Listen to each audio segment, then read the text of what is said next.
Do you want ideas for making Christmas cards from card making kits? Hi, I'm Jess from jesscrafts.com, and I'm here to help you make the most of your crafty time and supplies. So let's get making. Today I have the Violet Studio card making kit. It includes stamps, paper, embellishments, and even some card bases for you to use. It is packaged beautifully like a present, so if you were looking for a gift for a crafter without having to put it together, this would be a great one because it just, again, it's all wrapped up like a present, but also has a lot of the things they would need to just get making right away. It is missing adhesive and that kind of thing that a crafter would probably have on hand. I am going to use my 6x6 paper busting templates for A2 size cards. There are 6x6 cards in the kit.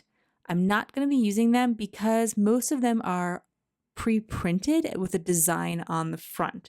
And so I think those are better suited for giving when you just didn't have time to make a card, or you're just like, quickly putting it with a present or something like that, or you just, you don't have the time basically. So if I were to try to decorate on top of those, the design would be showing through, and that wouldn't really make any sense. However, if you are interested in 6x6 card making templates, I do have some over at jesscrafts.com. So it'll show you how to take a 6x6 piece of paper and make 6x6 square cards like the ones included in the kit. I picked out 2 patterns for each sketch, but I actually started by picking the patterns that I wanted to go together because I knew I would be mixing them up. These are single-sided papers, and I usually like to include more than one pattern on a card, although they can, of course, be used with just one piece of pattern paper if you like, if you don't mind the look of the same pattern for every piece. And I take all of my templates and I put them in a binder like this with binder pockets. I do have a video where I show like a tour of how I organize all of this, but these are all 6x6 4A2, which is a category over on jesscrafts.com. My templates are sorted by the card size or the paper size for you. When I was picking which papers I wanted to use, I was keeping a couple things in mind. Not only how did the 2 papers look together, but would they both look good on the same color of cardstock mat? Now, this particular pattern paper collection and many Christmas pattern paper collections actually look pretty good with craft cardstock. And so if you're at a loss, I would always start with craft cardstock. And that means that you don't have to worry so much about the color that you're going to pick. So like if I picked a green pattern paper and a red pattern paper to go together, that could be a challenge because then if I picked a green or red mat, they wouldn't work well together because there would be red on red or green on green. Whereas I go with the craft, that's not a problem. I avoided that problem just by keeping that in mind. So I would pick, if I picked one green piece of paper, I picked another green piece of paper or similar colored background so that they would both look good on the, say, red background. So hopefully that makes sense and is helpful. Just kind of understand how you might go about your pattern picking, because I know that's something that some people can have a little bit harder of a time with. Also of note, the Christmas cardstock collection from scrapbook.com goes really well with this line. So scrapbook.com sent me the Violet Studio Home for Christmas collection, some of the different pieces from it, including the card kit that I'm showing today. And I was, just trying to think like what would be an easy choice to go with it. And like I said, the Christmas pattern paper or cardstock collection, most of the ones, I keep saying pattern paper. I'm so sorry, guys. Most of the cardstock colors in that collection worked really well. So I just tried to keep it simple.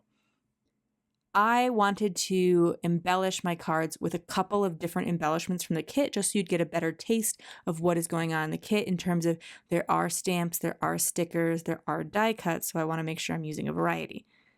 I took the truck stamp and I stamped it in green ink. Ordinarily, I would stamp in black if I were going to color something, but one, I kind of like mixing up and stamping in colored ink. That's what I do with my sentiment. But in this case, there are some solid areas of the stamp, specifically the Christmas trees in the back of the truck. And so while it maybe doesn't quite make sense for the wheels of the truck to be green, it certainly does make sense for the Christmas trees to be green. So I just kind of went with it. I also thought it kept the colors a little bit more simple because I wasn't introducing a new color of black since there isn't any black in the collection, and that's why the green works. This is Lawn Fawn dye ink. It is not really meant to work with Copics per se, but I didn't really notice any issues with bleeding. You can make sure that you give it a few minutes to dry so it's less likely to bleed. Or you can, hit it with a heat gun, something like that. Be maybe a little bit more careful with your markers if you notice that it's pulling some of the color. I don't know that it would damage your markers, but it's just something worth being aware of.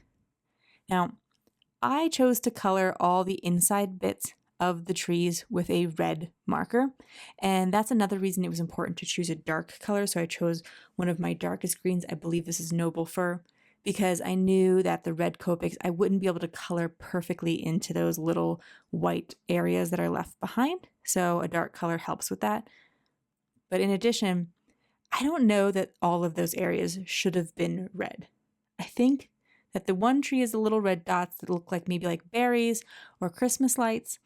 Our Christmas tree, we have little red berry lights, and they are, I just love them so much. I grew up with multicolored lights, which are really fun, but when I got those red berry lights, they're my favorite. So I know they're kind of boring because they're all just red, but I like that very like country Christmas look. But I think the other one is supposed to be snow. And so with that in mind, maybe we better just to have left it all white, but you can make a choice on what you think it's supposed to represent. And then for the rest of the truck, I kept things really simple. You can see the Copic markers up there at the top. It's the R3 family, and I just made some shadows towards the bottom of the truck and blended it out slightly towards the top. You do not have to do any shading at all with Copics. It's not something that, needs to be done. A solid color would look great here as well, especially if you're in a bit more of a hurry.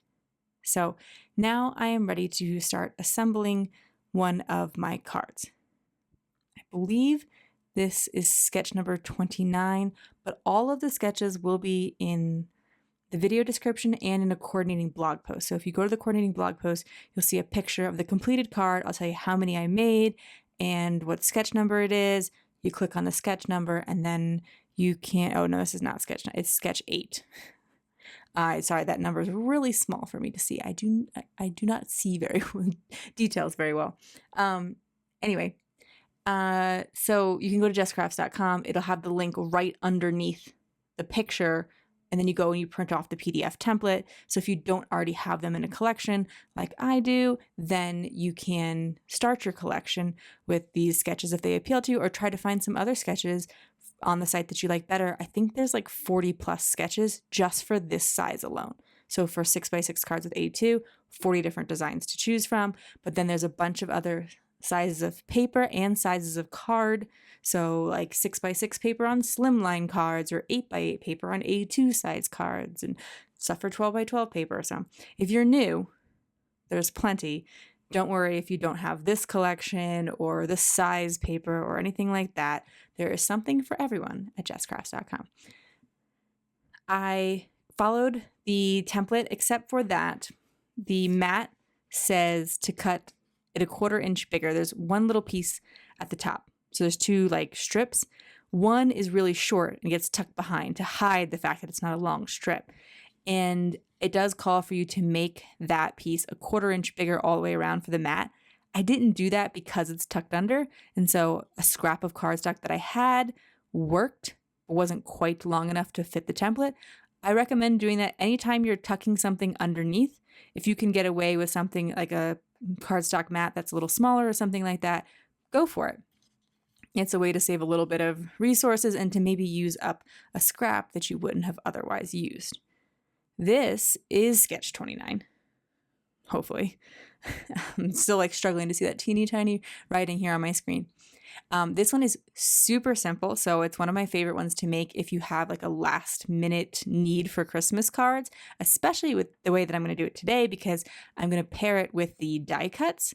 So, you just cut the 6x6 paper, and I think you basically just have to make like 3 cuts or something with your trimmer, and sort of the same thing, just a couple cuts with the cardstock mats. You can skip the cardstock mats if you want, if you have a high enough contrast of paper. And then you can embellish with die cuts, and then, your card's done. You could probably make, this, like I said, if you took 2 pieces of pattern paper, you make 4 cards, but I imagine that you could have those 4 cards done in like 10 minutes or so if you're working, confidently and quickly in terms of picking out your colors and that kind of thing. And like I said, if you're ever hesitating, just go with craft with Christmas. It almost always works. Or of course, red and green.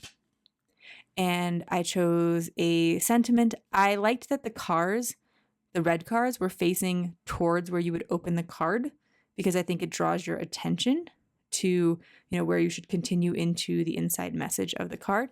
And then the bottom one, I'm trying to make a little arrangement here because the sentiment is quite large.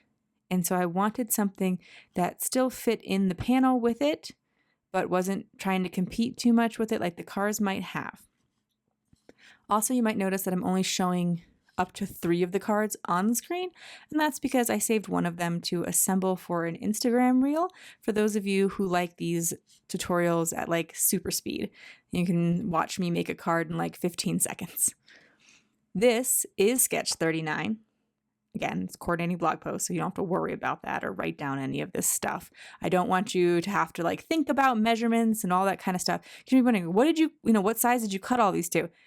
It's on the template. If you look on that template that's in the top left corner, the left side shows you what size to cut all the little pieces of paper to, and the right side shows you the sketch, and that also has all of the measurements. I don't tend to repeat them in these, like when I make a bunch of cards in one video, but I do have individual videos for each of my sketches where I do tend to break things down a little bit more. So if you want a little bit more instruction on a particular sketch, there's usually a video that coordinates with that particular sketch where I go a little bit more slowly in the process of making the card. Here, when you take this large rectangle or the large square and over the smaller squares, there's kind of a little bit of a gap in the middle there. And if you want, you can put a little bit of scrap cardstock in that gap just to support the square a little bit more, but this is a little bit thinner cardstock, so it's not as noticeable that there is like that kind of bump down. I took a piece of cardstock from the scrapbook.com Christmas collection, and I'm using that to help me place these stickers. In the kit is a pack of these round stickers. Flat stickers like these are not my go-to embellishment for cards.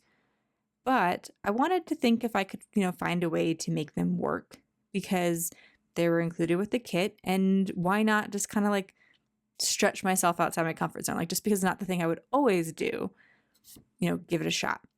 I thought at first I would just lay them down in a little grid pattern. And as you can see, I actually cut the sticker backing into a grid pattern so that I can more evenly space them. I am personally a big fan of just eyeballing things. Like I will kind of use my mat there in the background to just give me a like vague idea of if am I centered because there's lines on my grid mat or that kind of thing. But other than that, I just am not super precise. That is also why I do 1/4 inch mats.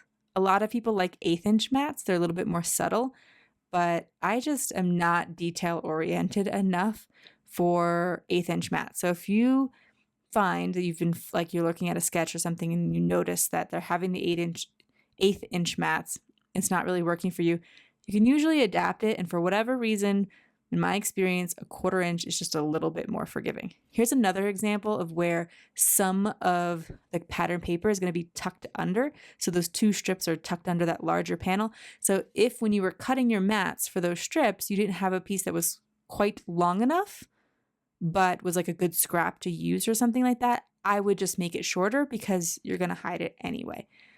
In the original sketch, I call for you to place the big panel on the left side, but with the truck that I wind up picking out in the cars, I think the panel is actually better suited on the right side, and that is what I do for most of the cards that I make. I just was assembling this one correctly for the video, i.e. just following the sketch more precisely, but you'll see in the other ones I did flip it. And in general, I encourage you to play around with the pieces that you get from a sketch. So like I'm telling you how to cut the paper with no scraps. But once you have that, you can move the pieces around on the card however you like and come up with your own idea. And I've had people share different ways that they have, reassembled them, or some of my cards, I will show you like 2 sketches for the same template. So those are the 16 cards that I made with this card kit today. Remember, there's a coordinating blog post, and if you found this video helpful, here's another video where you can find more ideas for enjoying your crafty time and supplies. Let me know you like this video with a share to your crafty community, subscribe and click the bell so you don't miss the next template tutorial, and check the video description for product links. See you in the next video.